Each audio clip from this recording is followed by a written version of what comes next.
என் பேரை கேட்டாலரு வானுங்க சித்தில கோவிந்தனை ஓட விட்டு முட்டுன்னு வச்ச முட்டில ஐயோ வாப்பா உன் கட்டியை எடுத்து வீசு நான் உனக்கு மேல பார்த்துட்டேன்டா எவ்வளவு பெரிய கேசு ஐயோ வாப்பா உன் கட்டியை எடுத்து வீசு நான் நேத்து கூட ஆச்சிட்டு வந்தேன் ஸ்ரீநாச்சவன் கேசு கதைக்காரன் நான் வாழ்ந்த என்னோட ஊர்ல நான் சிங்கள போய் குத்துன கோவிந்த மாறுல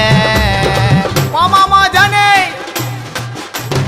இரண்டு மனம் வேண்டும் அந்த இறைவனிடம் கேட்டேன் மறந்து வாழ ஒன்று உன்னை நினைத்து வாழ ஒன்று கராபா சொன்னேன் ஜானே